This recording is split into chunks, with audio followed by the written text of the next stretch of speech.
In his new book, NDP leader Jagmeet Singh talks about a difficult childhood, dealing with his father's alcoholism to experiencing sexual abuse, all while figuring out his identity as a member of the Sikh community in Canada.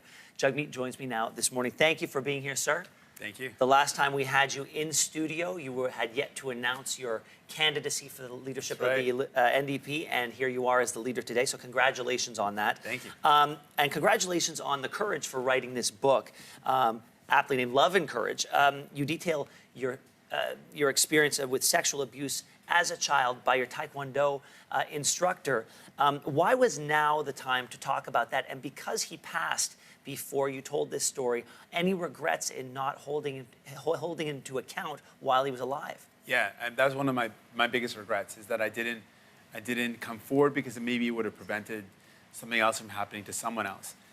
And I feel like a part of my healing process is that, one, I wanted to heal from what happened to me, but I feel like the ultimate way of healing is when you can help others. So one of the things that I never heard for so long when I buried down what happened, I didn't speak to anyone about it, I hadn't heard from someone say to me that it wasn't my fault. And that was a life-changing moment when someone said that to me. I knew it wasn't my fault. I was 10 years old, but I believed still that it was, in some part of my mind, that it was something that I had done wrong.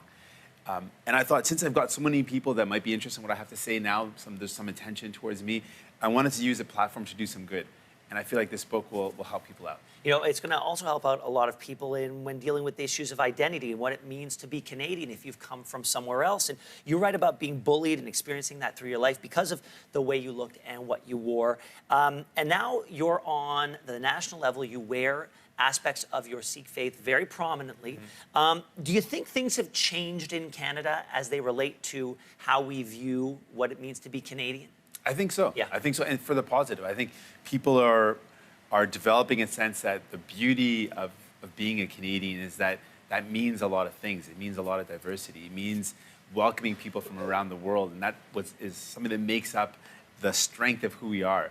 And I think it's changing. There's still a lot of challenges. There's still a lot of systemic racism that exists.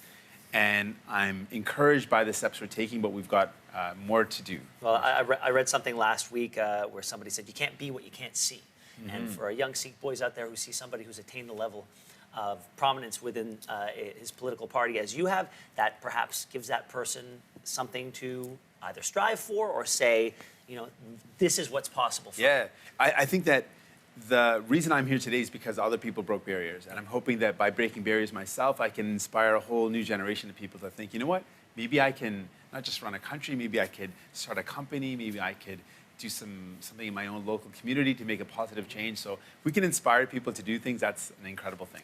Throughout your life, your dad's alcoholism played a very real role within your family dynamic. It caused personal stresses, financial stresses within the family, and things came full circle. Could you have ever imagined that you would be where you are with your father today? No, I mean, in a lot of ways, my intellectual side or my logical thinking side thought there's no way my dad's going to get better. He'd always say he'll stop, and it just didn't seem like he could do it.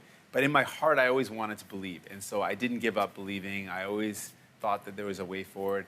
And my dad's story is an incredible story of resilience. Like this book is as much my story as my dad's story of his ups and downs, his struggles, his challenges, and then recovery, and then moving to this beautiful spot in life where he's giving back and helping people as a physician still, and he's an incredible dad. And what does he say about the book? It was, I think for him, one of those things where you don't really think about your whole life, you don't really confront it. You kind of think about it in passing a bit, but to see it all written in a story really kind of is a bit of a gut punch to realize, like, this is what I went through. And I think we've both healed a lot from it. At the end of the second grade, you stopped going by Jimmy. For a while, you were Jimmy. That's right. And then you went back to Jagmeet, your given name, and as we said, you know, outwardly, proudly showing off your heritage and your culture. Mm-hmm.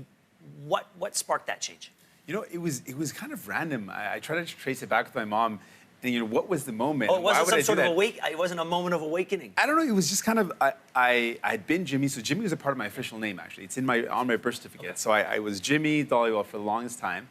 And then, you know, 7 years of my life, that's my name. And I said, you know, I want to switch to Jagmeet. And that decision was one that resulted in me being bullied a lot. But I'm proud that I made the decision as a kid. I can't really understand exactly what I did it, but it was a cool thing to do, to be able to embrace who you are. And I also try to keep in my hair. The reason why I kept my hair is partially because I just kind of liked it being long. Yeah. There's lots of pictures of me as a kid with just kind of this long hair. And then my mom asked me one day, do you want to just start keeping it? And I said, yeah, I do.